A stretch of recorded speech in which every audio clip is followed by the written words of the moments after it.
गौरव भाटिया जवाब दे रहे हैं, सरकार जवाब दे रही है, पार्टी इज रिप्लाई। समझना है, सारा विपक्ष को ही समझना है। अनुराग जी आ रहा हूं। सत्ता पक्ष तो कुछ नहीं समझेगा। देखिए, क्योंकि बात नहीं, आप कह रहे हो विपक्ष को, क्योंकि बात सम्मान की हुई तो सबसे पहले तो मैं ये कहूंगा कि हाँ, विपक्ष का सम्मान होना चाहिए। अनुराग जी रिलैक्स। लेकिन सम्मान होना चाहिए जो पीठासीन अध्यक्ष हैं, स्पीकर हैं। सम्मान होना चाहिए देश के प्रधानमंत्री का, जिनको चौकीदार चोर है कह के कान पकड़ के माफी मांगी राहुल गांधी ने सर्वोच्च न्यायालय में। सम्मान होना चाहिए आर्मी का, जिनके चीफ को आपने सड़क का गुंडा कहा। सम्मान होना चाहिए चीफ इलेक्शन कमिश्नर का। और मैंने जो सवाल उठाया, हर्षवर्धन जी ने भी जो बात कही, मैं उसी को आगे बढ़ाता हूं। पहली बात, कमिंग अनुराग जी आप कराइए भाई, जनरेटर बीच में बोलता रहता है। नहीं, कोई नहीं बोल रहा है, उन्होंने सिर्फ हैंड्स रेज किया है। बहुत ही घटिया तरीका है। गौरव भाटिया अपनी बात पूरी कर ले, उसके बाद अनुराग जी आ रहा हूं। उनका एक एक करके गौरव भाटिया अपनी बात पूरी कर ले, फिर आ रहा हूं। जब आप बोलते हैं तो कोई नहीं बोलता है। Thank you very much Anurag ji, बात पूरी हो जाए फिर आ रहा हूं। कहां से पकड़ के लाते हैं भाई? समाजवादी पार्टी के आधिकारिक प्रवक्ता हैं, मेरे कहने से थोड़ी आते हैं, पार्टी भेजती है। जी आप बोलिए, बात पूरी कीजिए। भैया बीच में क्यों बोले, अपनी बारी में बोले। Thank you. हाँ बोलिए, बिल्कुल सब अपनी अपनी बारी में बोले। थैंक यू जी, बोलिए।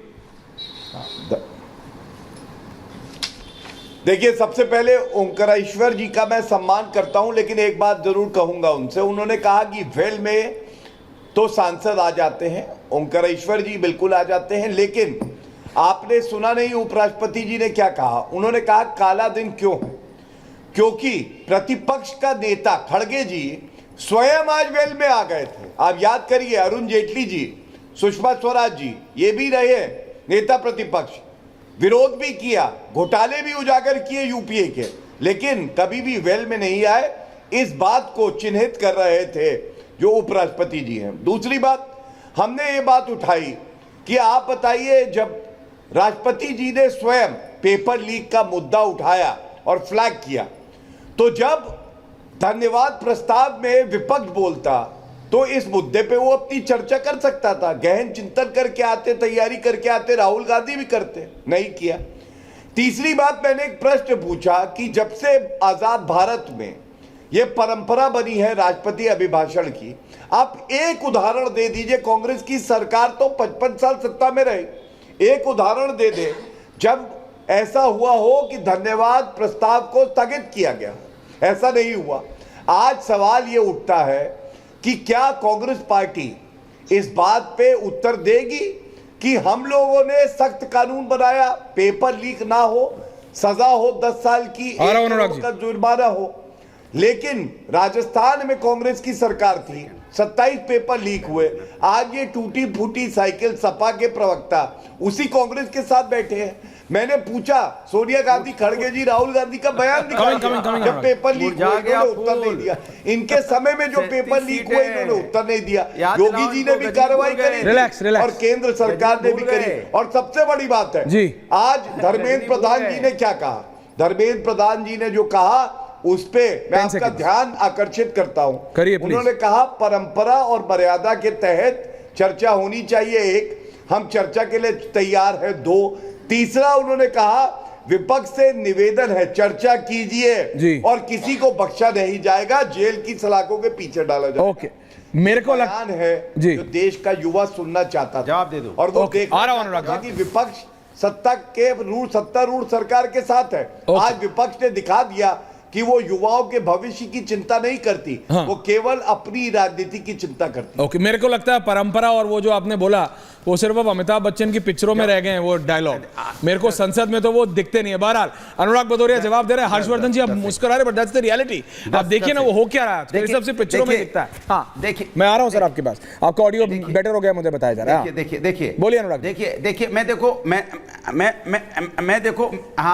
मैं यहाँ पे कोई गजनी है जो भूल जा रहा है कि उत्तर प्रदेश के अंदर में 37 सीटें समाजवादी जीती है और ये 33 पे अटक गए हैं। भैया अब गजनी है तो क्या करें, हमारी तो दिक्कत नहीं है। आजाद भारत में गजनी ये भी भूल गए हैं कि कभी नहीं हुआ सांसदों को। गौरव जी आपने भी बोला आजाद भारत की, मैं बताइए टूटी साइकिल बोला था, कभी आजाद भारत में ऐसा नहीं हुआ। मैं गजनी से पूछना चाहता हूं, कभी ये बता दें कि आजाद भारत में कभी भी ऐसा हुआ हो कि देश के राष्ट्रपति जी को, अगर यहाँ पे नया भवन बन रहा है अपने संसद का, उनको उद्घाटन बुलाया जाए। प्लीज बीच में नहीं, कि यहाँ पे लगातार माइक बंद कर दिया जाए विपक्ष का, कभी ऐसा नहीं हुआ कि विपक्ष की आवाज को दबाया जाए, कभी आजाद भारत में ऐसा नहीं हुआ कि जब महिलाओं पर अत्याचार हो आवाज उठाई जाए तो कुछ पे बात नहीं होगी, कभी आजाद भारत में ऐसा नहीं हुआ कि यहाँ पे किसान 1 साल तक धरने पे बैठा हो और किसानों की मौतें हुई, कभी आजाद भारत में ऐसा नहीं हुआ कि मणिपुर किस तरह से जला और सरकार चुप बैठी हो, सरकार बीमा बनी हुई है। एक एक करके थैंक यू। में ऐसा नहीं हुआ कि पर्चा लीक पे अगर सवाल उठाया जा रहा हो, देश में इतना बड़ा पर्चा लीक 5 साल में 65 पर्चा लीक कभी आजाद भारत में नहीं हुआ, बता दें मुझे 5 साल में।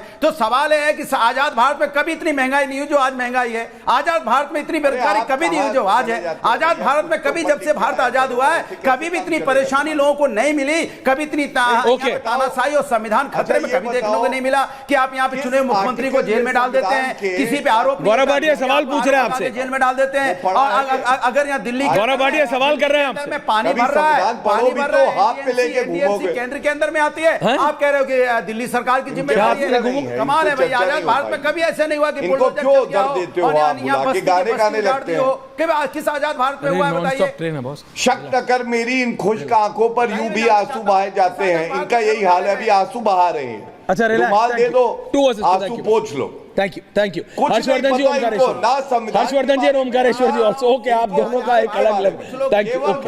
हर्षवर्धन जी हर्षवर्धन जी आपने अनुराग भदौरिया को भी सुना, आपने ओमकारेश्वर जी को भी सुना, आपने संजय मिश्रा को भी सुना, गौरव भाटिया को भी सुना।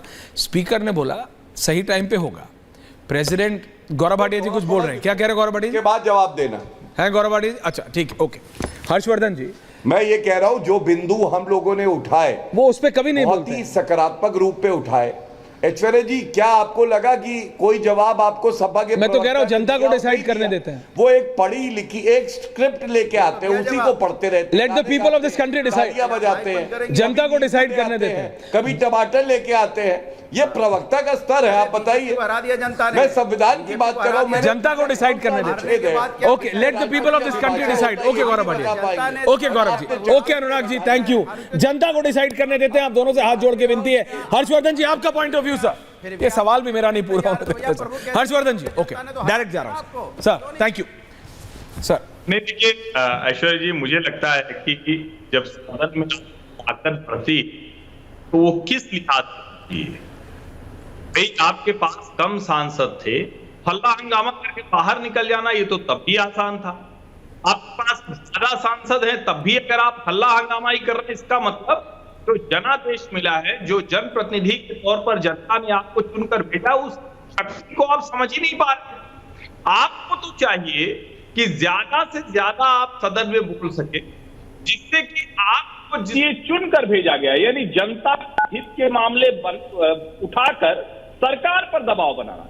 अगर आप सदन बाधित करके सरकार पर दबाव बनाना चाह रहे हैं तो वो दबाव तो 30, 40, 50 सांसद में भी हो सकता है, 100 सांसद में भी हो सकता है। और मुझे लगता है कि लीडर ऑफ अपोजिशन के तौर पर ये राहुल गांधी की परीक्षा है, क्या वो परिपक्व तरीके से एक बेहतर नेता बनते हुए, और देखिए ये कोई कहने की बात नहीं है, लीडर ऑफ अपोजिशन को शैडो पीएम भी कहा जाता है। लीडर ऑफ अपोजिशन के तौर पर उनके पिता राजीव गांधी और उनकी माता सोनिया गांधी भी रही। लीडर ऑफ अपोजिशन के तौर पर अटल बिहारी वाजपेयी, आडवाणी जी, सुषमा जी, अरुण जेटली और ढेर सारे ऐसे नेता रहे जो आगे बड़े नेता बने। लेकिन सवाल यही है, क्या राहुल गांधी परिपक्व गंभीर विपक्ष के नेता का व्यवहार कर पाएंगे और वो उन अवसरों का लाभ उठा पाएंगे जो ये लोकतंत्र, जो ये संसद उनको दे रही है।